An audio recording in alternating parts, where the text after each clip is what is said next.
दंतेवाड़ा के कटे कल्याण एरिया के जंगपाल में आज लगभग 2 बजे के आसपास डीआरजी दंतेवाड़ा एवं कटे कल्याण एरिया कमेटी के 20 से 25 माओवादियों के मध्य भीषण पुलिस नक्सली मुठभेड़ हुई। मुठभेड़ के बाद सर्चिंग की गई, जिसमें एक पुरुष माओवादी का मृत शरीर मिला, जिसकी पहचान वेटी हुंगा मिलिशिया कमांडर 1 लाख के इनामी के रूप में हुई। एवं सर्चिंग के दौरान घटनास्थल से लगभग 2 किलो का आईडी, 1 नग 8 mm पिस्टल, 1 भरमार, 2 नग पिट्ठू, नक्सली साहित्य, दवाइयां, फटाके और दैनिक उपयोग की सामग्री मिली है। मुठभेड़ में अन्य माओवादियों के मरने एवं घायल होने की संभावना है। फिलहाल सर्चिंग जारी है। साधारण बीमारी ज्यादातर पीएचसी और सीएचसी से ली हुई दवाइयाँ नजर आ रही हैं। अभी इनको और स्टडी किया जाएगा। सभी दवाइयाँ नई हैं, इसका मतलब है कि नक्सली लगातार सरकारी दवाइयों की खेप जो है रिन्यू करते रहते हैं। सीएचसी की मदद से ये भी पता लगाया जाएगा कि दवाइयाँ इनके पास कहाँ से पहुँची हैं। धनुष बाण, तीर, हथियार सब चीज़ें रिकवर हुई हैं। इस पर भी पार्टी वापस ही आई है, इस पर पूरी जाँच भी की जाएगी। क्राइसिस मैनेजमेंट कमेटी की आज हुई बैठक में गुना जिले में 19 अप्रैल तक के लिए लॉकडाउन बढ़ाया गया था, जिसे निरस्त कर दिया गया है। आज अभी जो 9 की शाम 6 बजे से 12 की सुबह 6 बजे तक लॉकडाउन लगाया गया था, वही मान्य है। अतएव जिले में वर्तमान में जारी लॉकडाउन कल दिनांक 12 अप्रैल को सुबह 6 बजे तक ही रहेगा। गुना में सोमवार और मंगलवार को नहीं रहेगा लॉकडाउन। मंत्री महेंद्र सिंह सिसोदिया ने सीएम शिवराज सिंह से चर्चा कर लिया निर्णय। जिलाध्यक्ष कांग्रेस पार्टी के जिलाध्यक्ष और तमाम व्यवसायी लोग सभी उपस्थित थे और हम लोगों ने ये निर्णय लिया था कि लॉकडाउन को बढ़ाया जाए 19 तारीख तक।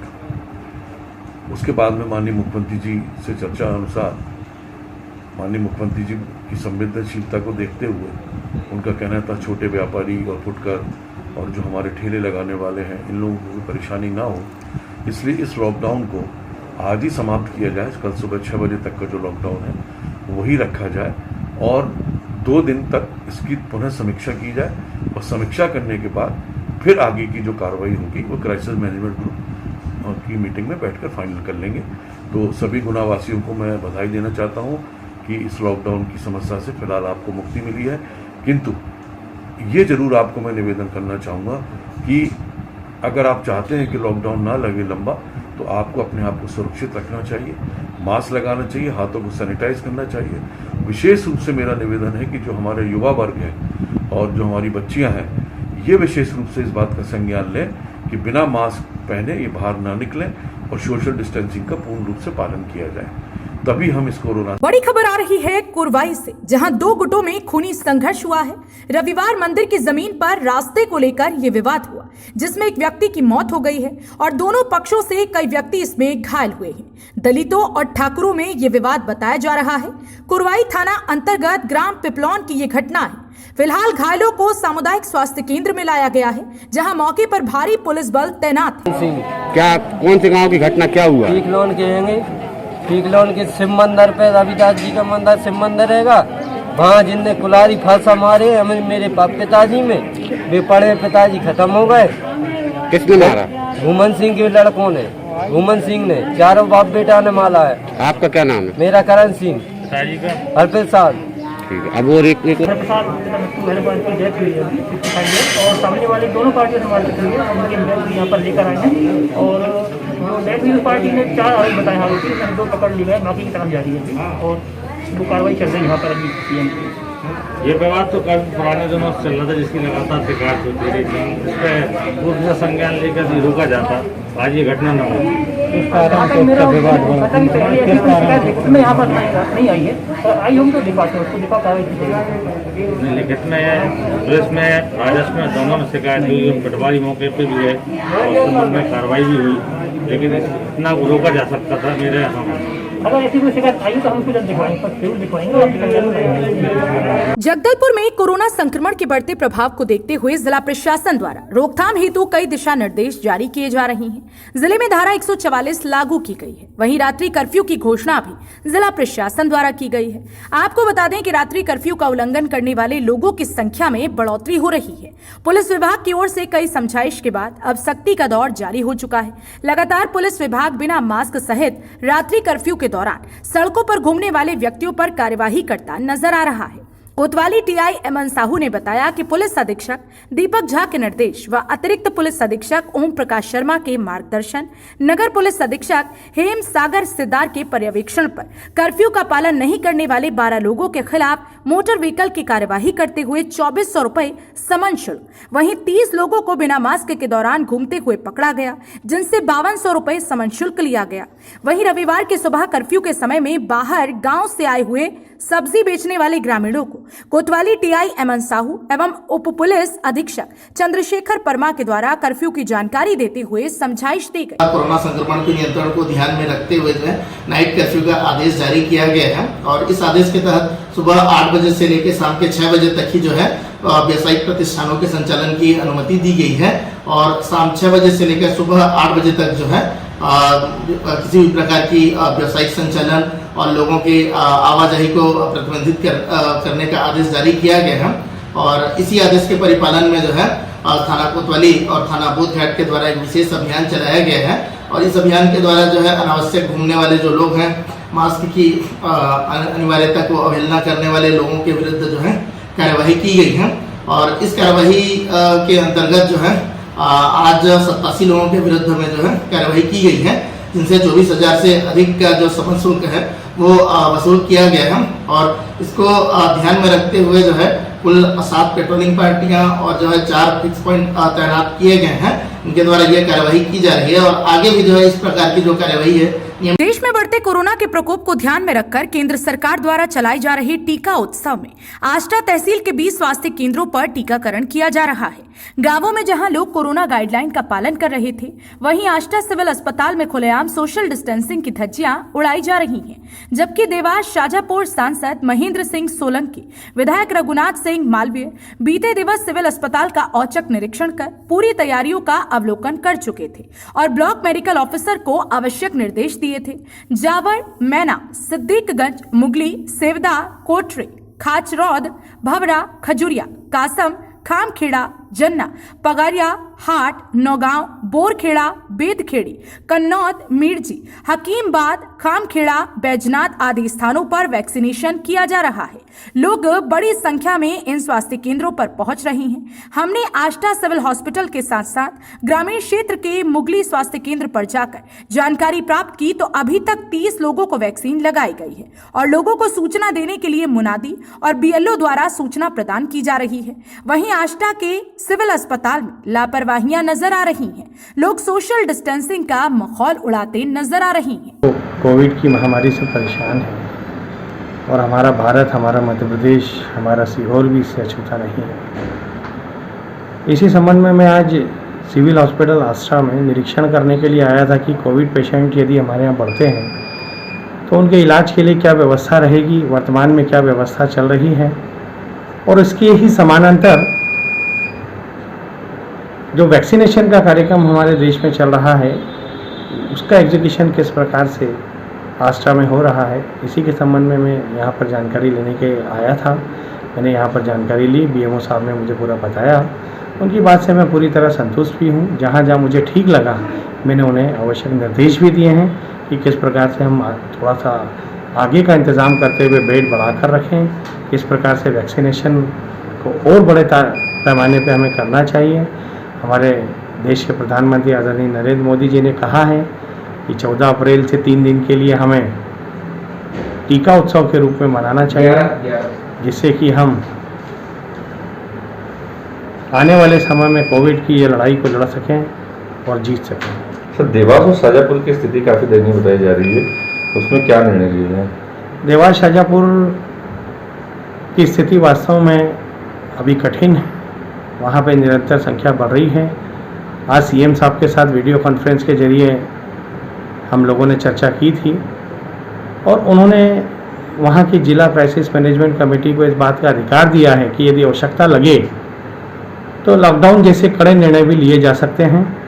हम सब पुनः इस संबंध में बैठेंगे और आवश्यकता पड़ने पर व्यक्ति की जान बचाने के लिए, हमारे क्षेत्र के लोगों को सुरक्षित करने के लिए जिन जिन निर्णय को लेना पड़ेगा उन निर्णयों को हम लोग लेंगे। सर, कुछ अनाधिकृत तरीके से जो प्राइवेट लेवल पर टेस्ट किए जा रहे हैं, जिससे मरीज भी शरीर में आ रहा है कि वो पॉजिटिव है, नेगेटिव है, तो ऐसे लैब पर कोई कार्रवाई हो सकती है? देखिए, यदि कोई लैब ऐसा है जो सुबह से ही जहां पूरा शहर लॉकडाउन का पालन कर रहा था, वहीं शहर के कुछ नामचीन लोगों के साथ 8 से 9 लोग एक घर में जुआ खेल रहे थे। मुखबिर की सूचना पर पहुंची पुलिस ने जब जुए वाले जगह पर दबिश डाली तो मात्र 8 से 9 लोग ही पुलिस के हत्थे चढ़े। लोगों का कहना है कि कुछ नामचीन लोग भी इस जुए में शामिल थे। हजारों रुपए की जब्ती को लेकर बड़ी बात लोग यह भी कह रहे हैं कि जुए की यह फड़ तो लाखों में चल रही थी। वैसे भी जुए जैसे खेल के लिए इस समय आष्टा बहुत सुरक्षित जगह माना जाता है। हाल ही में पिछले दिनों भी पुलिस ने एक जुए की फड़ पर छापा मारा था, पर पुलिस ने जुआरियों को नदी में भागना बताकर महज छोटी सी राशि की जब्ती कर कुछ जुआरियों को अभयदान देकर औपचारिकता निभाई थी। वह भी शहर में चर्चाएं आम रही। इसी तरह से आज भी जुआरियों के विरुद्ध हुई कार्यवाही शहर वासियों के गले नहीं उतर रही है। कुछ जगहों से जुए के कुछ आरोपी पकड़े गए हैं, कितने आरोपी पकड़े गए और कितना इसमें जब्त किया गया है? कुल 8 आरोपी पकड़े गए हैं और 28,890 रुपये कुल राशि जब्त की गई जुए से, और जुए के फड़ से 52 ताश के पत्ते उसके साथ में जब्त किए गए। तो किस सूचना पर सर ये किया गया था कि मुखबिर से सूचना थी औचक?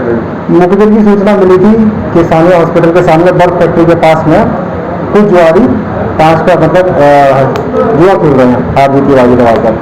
तो प्राप्त सूचना पर वरिष्ठ अधिकारियों को अवगत कराते हुए हमारा स्टाफ के साथ में वहाँ गए, रेड कार्रवाई की, जिसमें हमें 8 आरोपी मिले और वहाँ से कुल 28,890 रुपये से बरामद। जैन संत आचार्य सूर्य सागर जी महाराज गुजरात वाले की सनसनीखेज व विवादित वीडियो सोशल मीडिया पर तेजी से वायरल हो रहा है। आपको बता दें कि आचार्य सूर्य सागर की वीडियो से आवाम में सनसनी फैल गई है। लोग खौफजदा हैं। उनका आरोप है कि पुलिस आम पब्लिक पर जुल्म ढा रही है। वह कोरोना से मौत के मुंह में समा चुके लोगों की आंखें व शरीर के अंग गायब हैं। ये बहुत से सनसनीखेज आरोप महाराज ने लगाए हैं। लोगों में उनका वीडियो सनसनी फैला रहा है। हालांकि उन्होंने कोई तथ्य पेश नहीं किए हैं। लोग डरे और सहमी। नशा मुक्त भारत नशा मुक्त मध्य प्रदेश अभियान के तहत मध्य प्रदेश के दतिया में चिरुला पुलिस की बड़ी कार्यवाही। 15 पेटी अवैध शराब व एक कार के साथ एक आरोपी को गिरफ्तार किया गया। पुलिस अधीक्षक अमन सिंह राठौड़ एवं अतिरिक्त पुलिस अधीक्षक कमल मौर्य एवं एसडीओपी सुमित अग्रवाल के मार्गदर्शन में थाना प्रभारी चिरुला गिरीश शर्मा को मुखबिर द्वारा मिली सूचना पर फुलरा नहर पुलिया के पास कार आती नजर आई, जिसको पुलिस ने रोका। पुलिस ने चालक का नाम पता पूछा तो चालक ने अपना नाम सोनू उर्फ अशोक शिवहरे पुत्र स्वर्गीय छोटे लाल शिवहरे उम्र 40 साल निवासी रंगियाना मोहल्ला थाना किला गेट ग्वालियर का होना बताया। वाहन को चेक किया गया तो वाहन के पीछे की डिग्गी में से 15 पेटी अवैध शराब दिखाई दी। कुल 135 लीटर शराब के साथ आरोपी को हिरासत में लिया गया। आपको बता दें कि पकड़ी गई शराब की कुल अनुमानित कीमत तकरीबन 82,200 रुपए बताई गई। पास एक शेवरले कंपनी की कार आ रही है जिसमें अवैध मादक शराब रखी हुई है। तो उसी के तारतम्य में थाना प्रभारी द्वारा गाड़ी को रोका गया और चेक किया गया, जिसमें गाड़ी में 15 पेटी शराब, जिसमें 7 पेटी देसी शराब, 4 पेटी मसाला शराब और 4 पेटी अंग्रेजी शराब, कुल मिला के 15 पेटी शराब और 135 लीटर शराब, जिसकी अनुमानित कीमत 82,000 रुपये है, को जब्त किया गया है। चालक के द्वारा जब चालक का नाम पूछा गया तो उसने अपना नाम सोनू उर्फ अशोक शिवहरे निवासी ग्वालियर का होना बताया गया। जब उससे संबंध में कागजात मांगे गए तो उसके पास कागजात अवेलेबल नहीं थे, जिसके तहत मामला 34(2) का इसमें आबकारी एक्ट का थाना चिरुला में। सांसद और विधायक ने सिविल अस्पताल आष्टा का औचक निरीक्षण किया। इस दौरान कल से होने वाले वैक्सीन उत्सव के बारे में जानकारी ली। आष्टा में कोविड के हालातों का जायजा लिया। दबास शाजापुर लोकसभा के सांसद महेंद्र सिंह सोलंकी और विधायक रघुनाथ सिंह मालविया ने आष्टा सिविल अस्पताल का औचक निरीक्षण किया। सांसद एवं विधायक ने आष्टा के कोविड-19 केंद्रों पर चर्चा की और हालातों को समझा। साथ ही उन्होंने कल से शुरू होने वाले वैक्सीनेशन उत्सव की रूपरेखा के बारे में बीएमओ डॉक्टर प्रवीर गुप्ता से जानकारी ली और आवश्यक दिशा निर्देश दी। सिविल हॉस्पिटल आष्टा में निरीक्षण करने के लिए आया था कि कोविड पेशेंट यदि हमारे यहाँ बढ़ते हैं तो उनके इलाज के लिए क्या व्यवस्था रहेगी, वर्तमान में क्या व्यवस्था चल रही है, और इसके ही समानांतर जो वैक्सीनेशन का कार्यक्रम हमारे देश में चल रहा है उसका एग्जीक्यूशन किस प्रकार से आष्टा में हो रहा है, इसी के संबंध में मैं यहाँ पर जानकारी लेने के आया था। मैंने यहाँ पर जानकारी ली, बीएमओ साहब ने मुझे पूरा बताया उनकी बात से मैं पूरी तरह संतुष्ट भी हूँ। जहाँ जहाँ मुझे ठीक लगा मैंने उन्हें आवश्यक निर्देश भी दिए हैं कि किस प्रकार से हम थोड़ा सा आगे का इंतज़ाम करते हुए बेड बढ़ाकर रखें, किस प्रकार से वैक्सीनेशन को और बड़े पैमाने पे हमें करना चाहिए।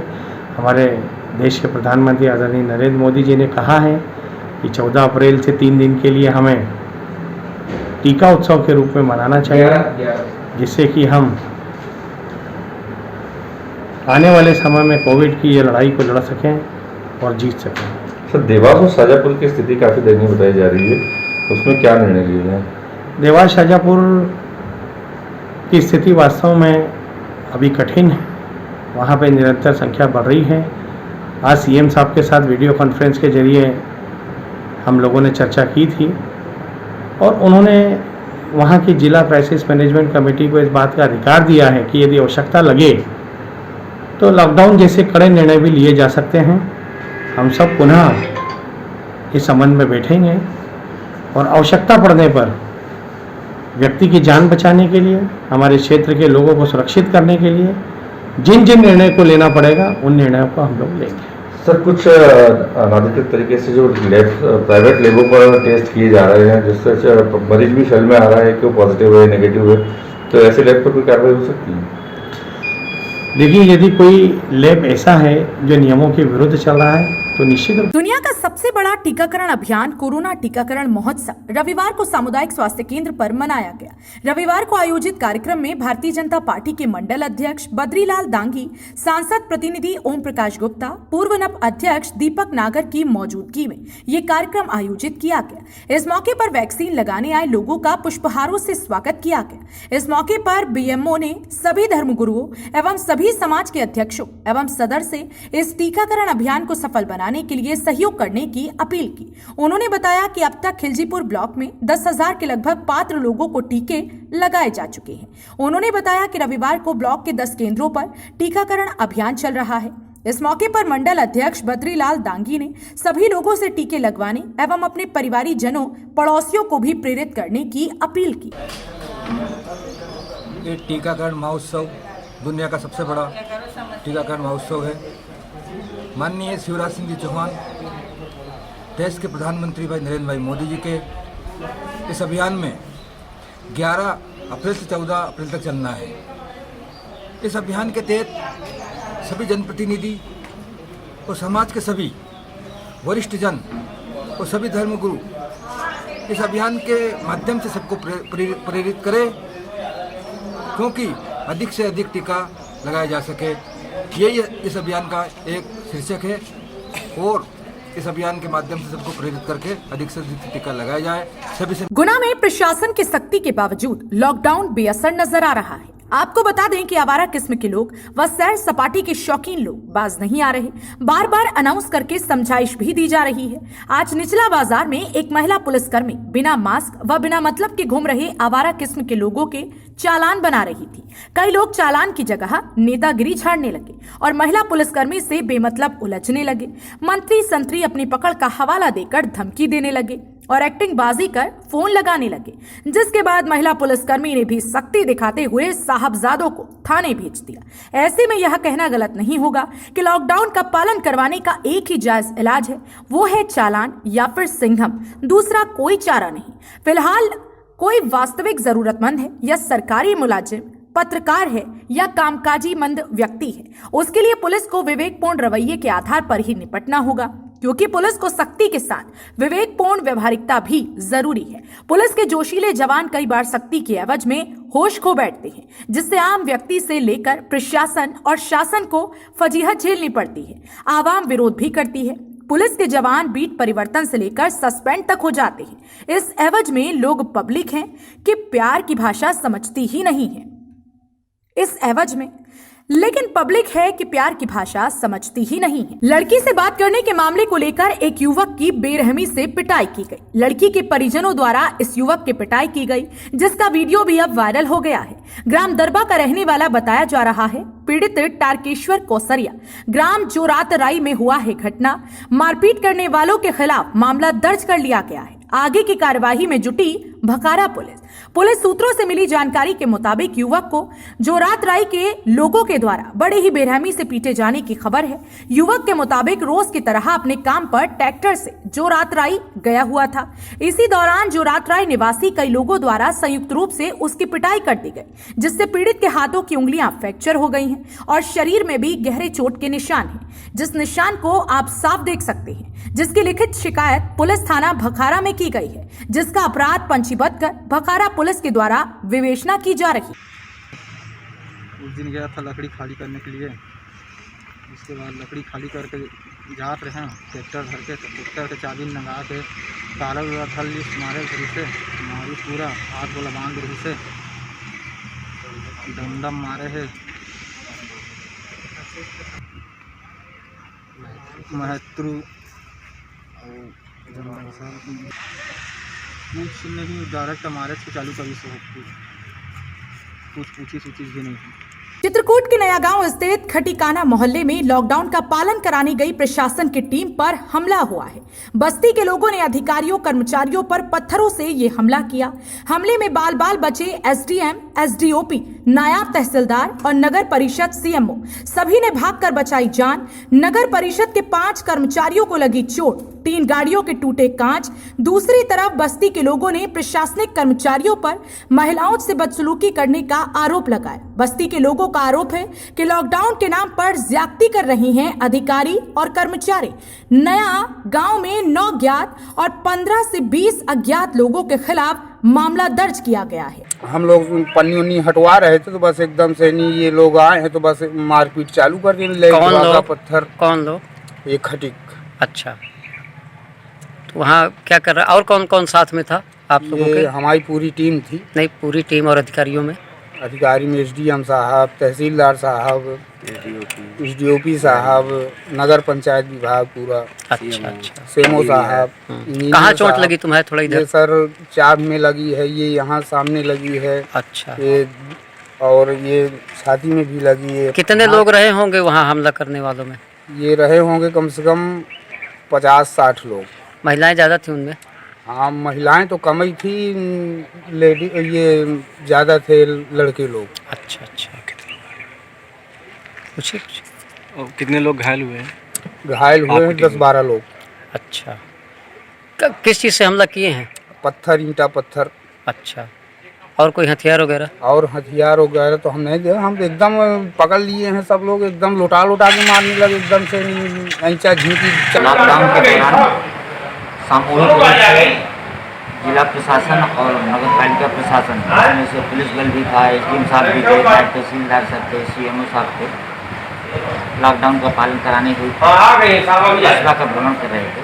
उसी दौरान दुकान महिला ने देखा कि दुकान खुली, 10-20 लड़के भी पत्ते कर रहे थे। उन्हें मना किया गया और उनको हटाने का प्रयास किया गया। उसी से वो लोग उत्तेजित होकर के 2-4 लड़कों ने पत्थर रखे थे, जिस कारण से गाड़ी में 1-2 गाड़ियों के कांच टूटे हैं, जिनके खिलाफ जो है थाना में अपराध पंजीबद्ध किया गया है। गंभीर धाराओं का अपराध, उनकी गिरफ्तारी के प्रयास किए जा रहे हैं और गिरफ्तार किया जाएगा। कुल कितने लोगों के खिलाफ अपराध दर्ज किया गया है? 9-10 लोगों के खिलाफ नामजद है, 8-10 लोगों के खिलाफ अज्ञात में। चोट कुल कितने लोगों को लगी? 1-2 कर्मचारी जो अपनी नगर पालिका, नगर परिषद के कर्मचारी थे, 1-2 पत्थर की चोटें आई। पुलिस और प्रशासन तथा नगर पंचायत की टीमें घूम रही थी। खटकान मोहल्ला जो नया गाँव में है, यहाँ कल भी टीमें गई थी। कल भी दुकानें खुली हुई थी और करीब 10-15 लोग जो है वहाँ बैठ के ताश वगैरह खेल रहे थे लड़के। कल उनको समझाई दी गई थी, वही दुकानें बंद करो और एक साथ लोग इकट्ठे न हों। लेकिन आज जब पुनः टीम गई तो भी दुकानें खुली हुई थी और वैसे ही करीब 15 लड़के जो है बच्चे में बैठ करके ताश पत्ती खेल रहे थे। जब इस टीम ने जाके वहाँ मना किया और दुकान बंद कराने की बात किया तो लोगों ने पथराव चालू कर दिया। पथराव में नगर पंचायत के कुछ वाहनों को क्षति पहुँची है, जिनके शीशे वगैरह टूट गए हैं तथा कुछ अतिक्रमण दस्ते के कुछ कर्मचारियों को चोटें लिया। कोई कितने लोगों को चोट वगैरह लगी है? करीब 5 लोगों को चोट लगी है जी। और 3 गाड़ियों से FIR हो गई? हाँ, इसकी FIR हुई है। कितने लोगों के खिलाफ FIR हुई? इसमें करीब 9 लोग ज्ञात हैं, बाकी और 20-25 लोग जो है अज्ञात हैं। लगभग कितनी भीड़ रही होगी हमलावरों की? भीड़ करीब 40 के आसपास। कोरोना काल में मुंगावली पुलिसकर्मियों ने मोर्चा संभालने की जिम्मेदारी अपने कंधों पर ले रखी है, जिसके बाद नगर में बिना मास्क एवं बगैर काम के बाजारों में घूमना और नजर आना सख्त मना है। साथ ही सतर्कता के मद्देनजर नागरिकों को घरों पर ही रहने की सलाह दी जा रही है। इसमें आपका एक्शन प्लान क्या रहेगा? एक्शन प्लान कोविड-19 को देखते हुए एक्शन प्लान चल ही रहा है। प्रशासन और पुलिस लगातार इस मुहिम में लगे हुए हैं। लोगों को समझाइश भी दी जा रही है, कार्रवाई भी की जा रही है ताकि लॉकडाउन का 100% पालन हो सके और लोग संक्रमण से बच सकें।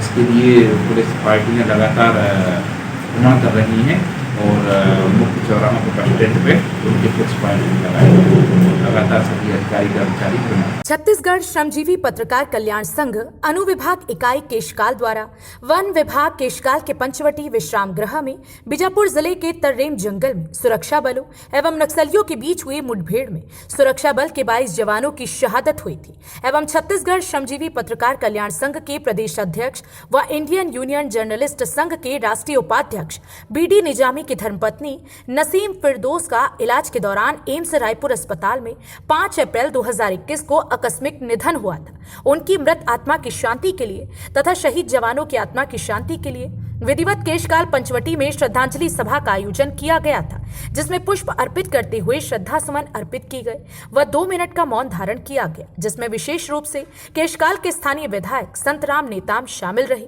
साथ ही पत्रकार संघ के केशकाल इकाई के पत्रकार सदस्य भी शामिल हुए। संघ के प्रदेश अध्यक्ष BD निजामी ने अपने मोबाइल के द्वारा केशकाल इकाई से जुड़े सभी पत्रकार साथियों को तथा संतराम नेताम विधायक केशकाल जिला कोंडागांव के प्रति आभार व्यक्त करते हुए सभी को धन्यवाद ज्ञापित